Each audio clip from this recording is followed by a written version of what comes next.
Hey everybody. Hey, what's up? If you're like me, then you're completely budgeted out. Like you're just fatigued with listening to the budget and talking about the budget. For my international audience that joins us from other parts of the world, if you don't know what I'm talking about, I am talking about the budget from the finance minister in South Africa. I've tried to shoot something a bit earlier, but the connection wasn't great, so I shifted a bit, and I hope this connection is a bit better. So, look, I wanted to do this video because I thought it was important. Yesterday, I did a video talking about what I was expecting from the budget, and I think that, as is the case with most of these things, once you've spoken about what you expected, you then have to talk about what you've heard. Look, here's my sense of it. I think that the minister, yeah, frankly, I get the sense that we're out of ideas. I just get the sense, I get the sense that we're out of ideas, new, really like radical, creative ideas. We're using a 20th century playbook of economics in a world that's changed. Like, the fundamentals of the world have changed. Our place in the world has changed.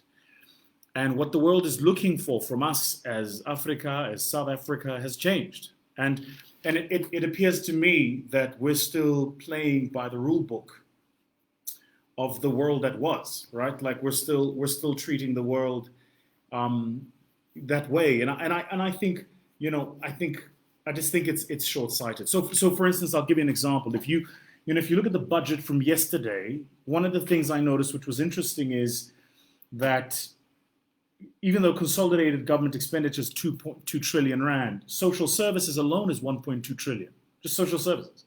That, of course, goes to education, what they now call learning and culture. It's in health, it's in social security, it's in community development. But what I found really, really curious was we're going to spend 105.9 billion rand in social security funds. That's 106 billion rand in social security funds. But we're only going to spend 36.2 billion in industrialization and exports, only 33 billion in job creation and labor affairs, only 27 billion in agriculture and rural development, and only 17 billion in innovation, science, and technology. So we're talking about being a fourth industrial revolution economy, but actually we're not putting our money where our mouths are. And it was also curious to me that if you looked at the entire economic development cluster alone, 207 billion rand of our money goes to that cluster, but 267 billion rand will go towards debt service costs. In effect, we're putting more money into servicing debt than we are into economic development in South Africa. That's an invidious position to be in. I mean, I think it's a terrible position to be in. But knowing that we're in the position is one thing. I suppose the real question is, so what do we do? What should we do? So I thought I'd come and share with you my thoughts. Jimmy said something to me the other day. Jimmy said to me, he was like, maybe we should create a slush fund. And I agree with him. I think maybe we should create a corruption slush fund and say, 4% or 5% of all government expenditure goes towards the corruption slush fund. And to the corrupt, you can take your money from that slush fund, but leave the money in the actual public purse alone. It's a joke, of course, but the point about it is that we have to do something about arresting corruption. We definitely have to do something about the perilous state of corruption in South Africa. And it's not just in the public sector, it is in the private sector too. We've got to do something about that. We can't leave it just the way it is, because it's because we've left it the way it is that it's become what it's become now, right? There was a debate, I was involved in a debate earlier with a friend of mine who's an economist about whether or not this budget, or whether or not fiscal consolidation is a euphemism for austerity. You can take whatever view of it that you want to take. My view simply is this, that at the end of the day, all things come down to what you can afford. And it is about how much money is the state able to spend on what, and having spent that money, which of that money becomes, as they say in economics, an economic multiplier, right? Or as that Reserve Bank article spoke about some time ago, a fiscal multiplier. So when you're putting a rand into the economy through spending, how do you make sure that you get a rand plus back? How does it multiply in the system? Because if it doesn't multiply in the system, then in effect, your expenditure as government, or what we call consumption, but your expenditure as government is inefficient and in fact value eroding. So my view, somebody said to me, we're out of options. I was like, we're not out of options. We're just out of leaders that have creative ideas. We're not out of options. Make no mistake. We're not out of options. We're out of leaders that have the guts to come up with new, innovative, creative ideas that are going to take us forward. But we're definitely not out of options. And I think that that's something that we need to face. We need to face that dead in the face. I'll give you an example. Nick Hammond gave me a call the other day. I was on 5FM and he asked me this question about, so what are the things that I think, we could do? One of the things I think we could do is we could tether output to income in government. There are some watching this who will say, but that is already the case. That's not completely the case. It's the case in some instances. So for instance, I know for a lot of the people that work in local government, particularly municipal services, so water, electricity, etc., a portion of their salary is paid as a fixed income, or a guaranteed income rather, and then a portion of their salary is paid as this thing called the 13th check, and then a portion is also paid in this thing called a bonus. So there is an incentive bonus to perform. But what I'm arguing is this: what would happen to public service if you made every single public servant earn a percent of their income, say 80, 90%, say, of their income guaranteed, but you made the additional 10% based on real everyday performance matrix? So for instance, you said to the clerk working at Home Affairs in Centurion, which, it's the Home Affairs that's always busy. And I truly feel for them. I think they do fantastic work. Every time I've been there, they've been amazing to me. And I'm not just saying that. But so you say to the clerk working at Home Affairs in Centurion, you say to them, we're going to pay you X. X is what we're going to pay you. But if you can process this number of passports, this number of birth certificates, this number of IDs, and this number of whatever else it is that they, what's abridged birth certificates, if you can process X quantum in such a period of time, we're going to pay you Y. And so what you do is you create a culture of performance-based outcomes. You go, if you meet these performance outcomes, we're going to do this. And I think that there's real opportunity. You see, for me, I'm trying to move beyond the state of criticism because I think it gets us nowhere. But I really do think that there's real opportunity for us to start thinking creatively about how do we make the public sector more productive. Because the conversation I keep hearing is that the public sector wage bill is too high. Rule 101 in business, the first thing you learn in business is that when a customer complains about price, they actually are complaining about something else. Price is not the problem. Happy customers don't complain about price. Right? So when a customer complains about price, typically they're complaining about the quality of the product, they're complaining about your quality of your service, they're complaining about your turnaround times, they're complaining about something else. And what they're saying to you is, I don't think this product, this experience is worth the price that I'm paying. That's when they complain about price. So if you ever catch yourself, this is one of the things I teach entrepreneurs, which is if you ever catch yourself in a price debate with a customer, shift it to value.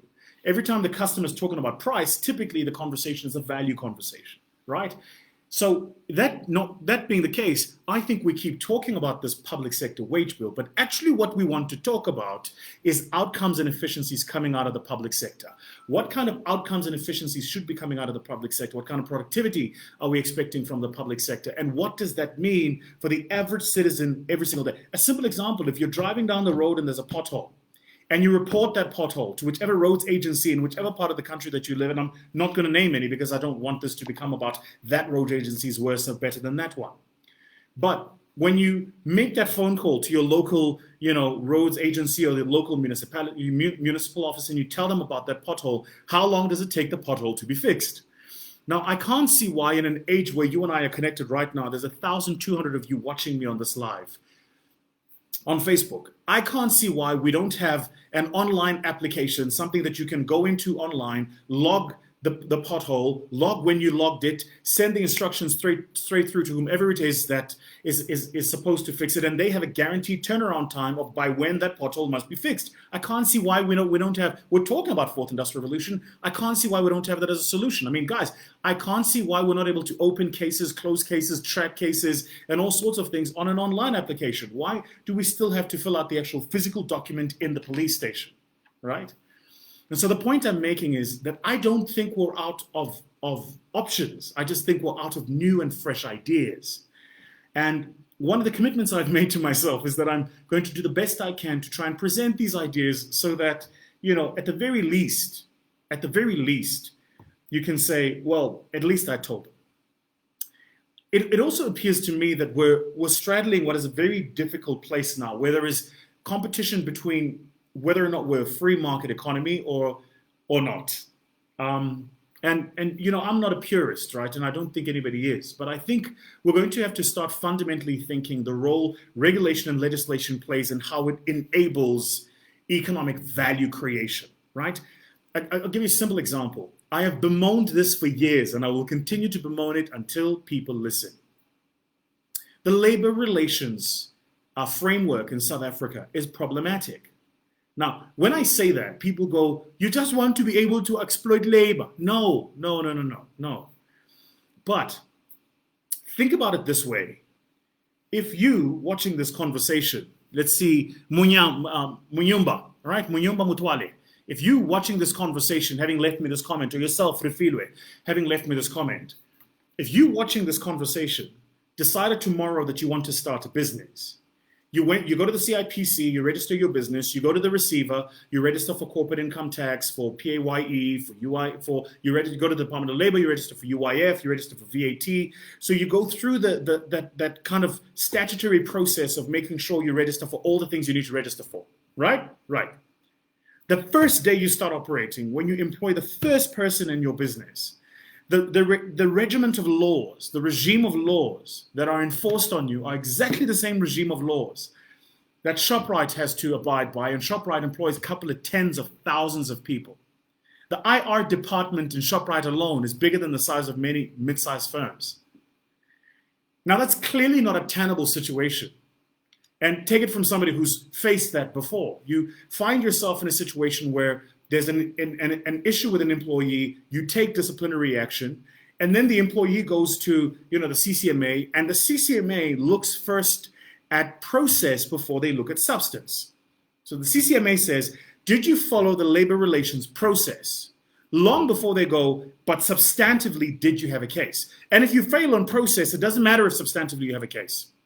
I'm going to give you guys an example. I can talk about it now because it was so long ago. Some years ago, I was invited to speak by the royal entourage in Morocco. So I'm invited to go and speak in Morocco, and we made it a part of my global tour, and I did like one or two other things. I spoke there. I remember the incredible, what's the incredible old man? Probably one of the best entrepreneurs Africa's ever created. Ibrahim, Mo Ibrahim, he spoke there. They had, at the time he had just been elected French President Emmanuel Macron, he spoke there, like really, really high level power conversations. And I had a team member at the time working for me who was running with this transaction. So the way things work in my office is a transaction comes in, you own it and you run with it. You make sure that you take care of everything from source to delivery, right? We literally call it from cradle to grave. You've got to take care of every single part of it. So you have to worry about the logistics, everything. I was coming from somewhere else. I want to say I was coming from Dubai. It may have been somewhere else. So I leave South Africa. I flew somewhere. That's what happened. I left South Africa, flew to Dubai. I did a speaking engagement in Dubai. I left Dubai, went to Sweden. I did a speaking engagement in Sweden, left Sweden, went to Norway, speaking engagement in Norway, left Norway, back to Sweden, back to Dubai, and then I flew to Morocco. I land in Morocco, and I get asked, do I have a passport? Of course I've got a passport, but they asked me, do I have a visa? I go, what visa? Client had sent instruction to this particular team member weeks ago, instructing them that we needed to get a visa in place. This particular team member just didn't do it. Do you know, so I come back, now you can imagine, right? So I spend the night sleeping at the airport in Morocco, and anybody who's ever been to Morocco will tell you that it's not a pleasant experience. It's not an airport you want to spend time in. I spend the night sleeping, I spend time at the lounge. The morning comes, eventually my client is able to deal with the people at Home Affairs, or their version of Home Affairs. They grant my visa very quickly, let me in. I rush to the hotel. I get there. I don't even get to get some sleep. Jump in the shower. I shower, shave, put on a suit, out onto the stage and speak. Now, anyone in that situation would be furious. You would be furious. And when you come back, you better make sure that you would take action. So I do. I come back, we put the person on precautionary suspension. We're about to go through the process of the disciplinary. And as we're about to do that, serve them with a warning and then start the process of a disciplinary, this person hands me a resignation note and leaves. Right? This takes place over a space of like a week. A few weeks later, I get a note from the CCMA. It cost me 400,000 Rand in legal fees. At the time, I wasn't smart enough to know that I could have actually just gone to an IR person to handle the matter. So I got lawyers to handle the matter. My 400,000 Rand later, just for that matter alone at the CCMA. I won the matter, but just for that matter alone. That's what I mean. And that's what we business people mean when we say labor relations reform. Like, you can't expect a small or medium-sized business person to live by exactly the same labor relations as a big business. It's not a tenable situation. And if you do that, then it's disingenuous for you to say, well, we want you to create businesses. Create businesses on what? You're not incentivizing people to start businesses. You know, people don't talk about this, but you know what happens when you start a business? You resign from your job, you get your savings, you get your pension, you take a second bond, you invest it in your business. When you start a business, you are all in. And typically for most small and medium-sized business owners, you are the last one to get paid, not the first one, which means this. When people work in your business, they see the invoices coming in and they go, oh my God, this guy's making money. Yes, but you've got to pay rent, you've got to pay your taxes, you've got to pay all of your suppliers, telephony, you've got to pay for your internet, you've got to pay for your transportation, your logistics, you've got to pay for marketing, you've got to put money into sales, and then you've got to pay salaries. You are the last one to get paid. Look at an income statement. It's revenue, cost of goods sold, gross profit. It's all of these sales and general administration expenses, net profit, then you pay the receiver, then dividends. You, the business owner, who takes the primary risk, are the last person to get paid. So when we talk about whether or not we actually want to build businesses and create an economy and an environment that's good for businesses, we have to rethink that. You can't do that. You can't have a labor. I think if we address the labor relations framework alone, and I'm not saying abandon labor relations act. That's not what I'm saying. I'm saying you need a right-sized labor relations. For a 1 to 5 man show, you need to have a particular set of rules. For a 5 to a 20 man show, a different set of rules. For a 20 to 100 man show, a different set of rules. For a 100 to a 500 man show, another set of rules. 500 and above, a different set of rules. But to treat everybody the same, in my mind, is just nonsensical. It makes no sense, and it's a big part of the reason why we find ourselves where we find ourselves now.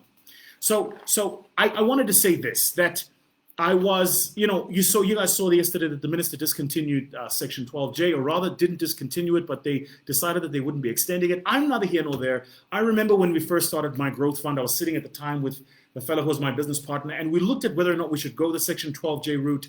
We had seen the PPMs of some of the other funds that were going the Section 12J routes, which, by the way, have done exceptionally well. I want to say, Grovest, and they've done really, really well. So, we'd kind of seen what their value proposition was, how they went. And I remember looking at this thing and I said to him, I don't think, I was like, yeah, so it creates limitations around of your investors, your limited partners. It has thresholds about how much money you can take from a particular limited partner. There are a whole host of restrictions that came with it. So for us, we felt at the time that it just didn't make sense. And it was the right call to make because Fund 1 was predominantly prescribed, or subscribed rather, by ultra high net worth individuals. It was seeded by me, then Dr. Richard Maponya, and then a couple of other people, right? So that's kind of how that happened.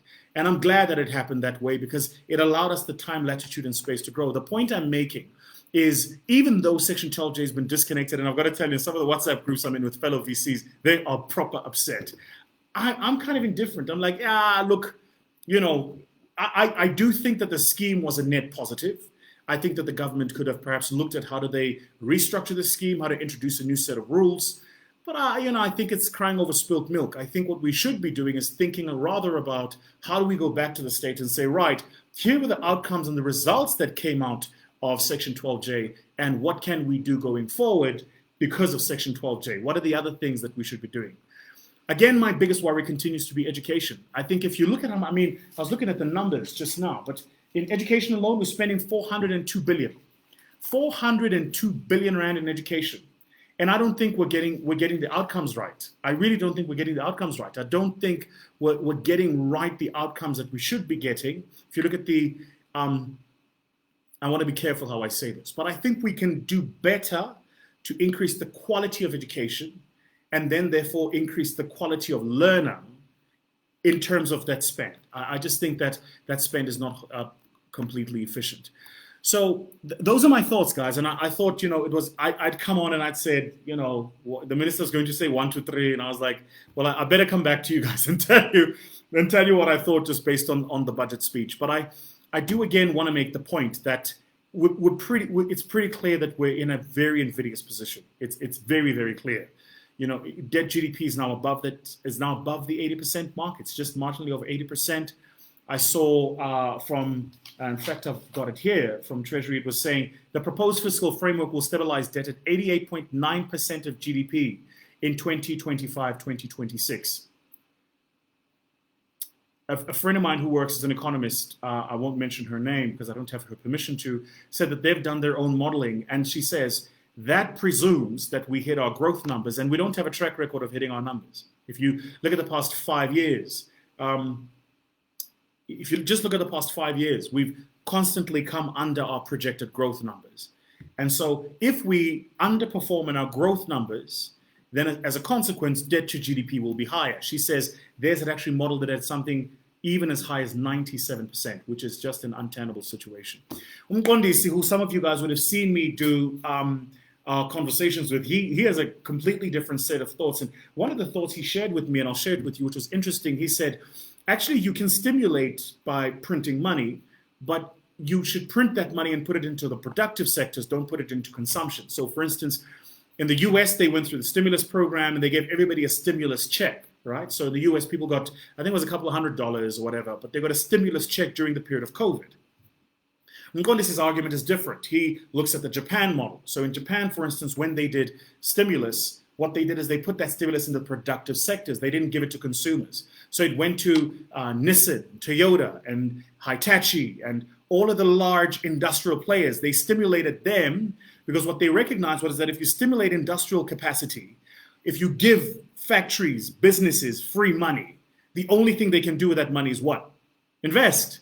So they're going to build new factories, they're going to get new machinery, they're going to launch new products, they're going to go into new territories, they're going to expand their businesses. So you can actually get a fiscal stimulation program, monetary stimulation program to work as long as you point your nose at the right part of the kind of the economic equation.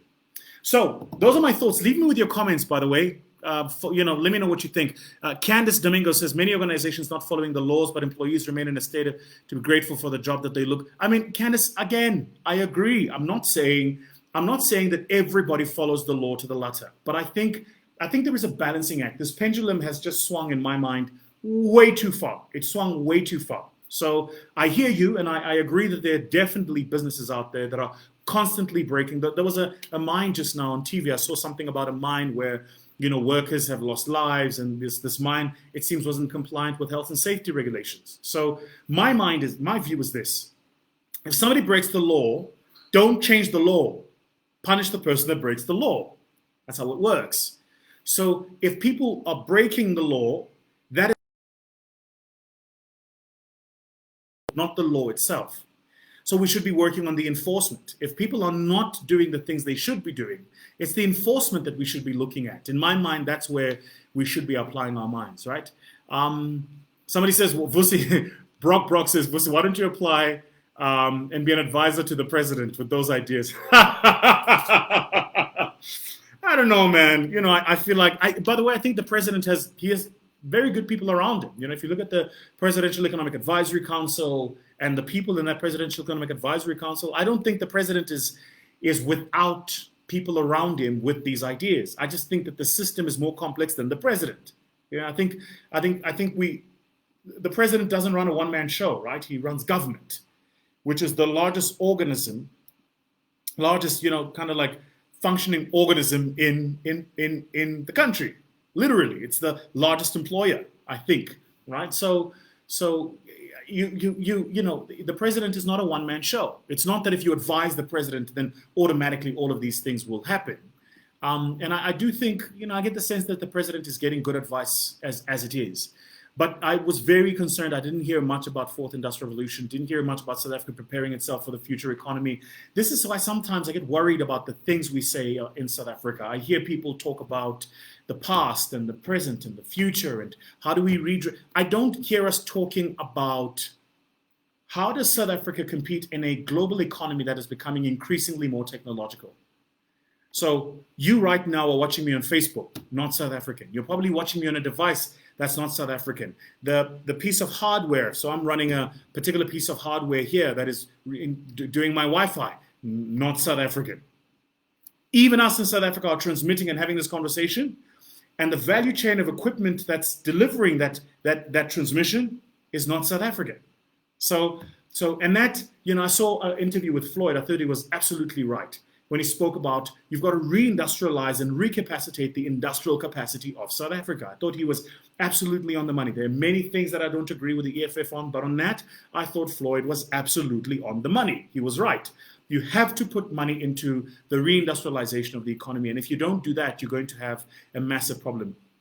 Munyumba says Angolan debt to GDP 120%, Zambia debt to GDP 110%. The problem is South Africa and Southern African GDP is 80% correlated with Chinese GDP growth in China. I mean, I hear you, you are not wrong, but I don't think that those outliers are necessary benchmarks for us. I think I think that there could be other ways to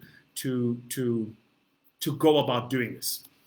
Anyway, so look, guys, those are my thoughts. I've got still a ton of work to do.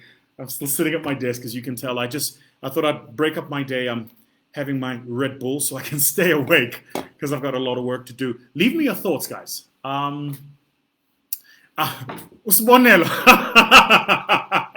Smonelo and I went to high school together. He says, you can't keep printing money in RSA for obvious reasons. If it works elsewhere, it doesn't mean it will work in South Africa. There'll be two printing presses. There'll be the one that goes to the economy and then the one that goes to the corporates. Yeah, but look, leave me your thoughts, guys, on what you think. And again, I want us to have a productive conversation. This is not about chastising, but it really is just about what are your thoughts? What do you think we could do differently? And if you were the person whispering in the ear of the Minister of Finance, the Minister of Economic Development, the Minister of Trade and Industry, the President himself, even any of those, what in my mind are critical economic drivers and sectors, what are the things that you would be saying? All right, I'm going to love and leave you. Have a good one, guys. Cheers.